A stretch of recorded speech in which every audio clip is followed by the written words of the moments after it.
The Serbian maestro finished last year at the top of the ATP rankings, ending the year with victory at the Paris Masters and the ATP Finals as he confirmed he was still the man to beat on the men's tour, that he won 3 of the 4 Grand Slam titles last year, and looks set to defy the sands of time by continuing to fend off the next generation of stars. Yet 2024 proved to be the year when Djokovic's dominance ended, as Jannik Sinner and Carlos Alcaraz shared the 4 Grand Slam titles, and the only tournament won by the Serbian was the Olympic Games in Paris. The 37-year-old Serbian great has also confirmed he is struggling to find motivation to play in events outside of the Grand Slams, and he confirmed as much by skipping this week's Paris Masters that Djokovic won that tournament last year. He loses the 1,000 ranking points he collected in Paris a year ago, and there are also suggestions that he will not play at the ATP Finals, even if he qualifies for the event in Turin that would see another 1,300 ranking points falling off his record in the final month of this tennis season,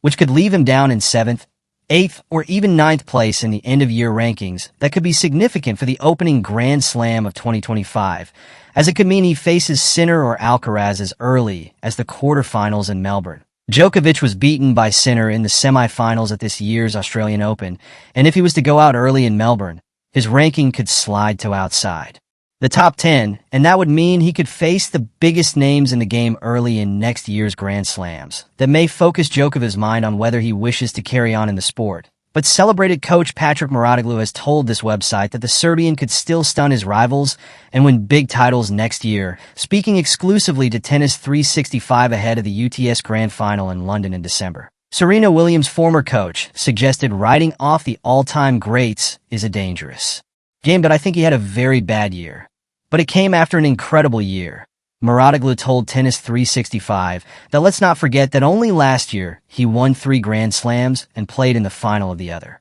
So we shouldn't forget that was just 1 year ago, not 10 years ago, just 1 year ago.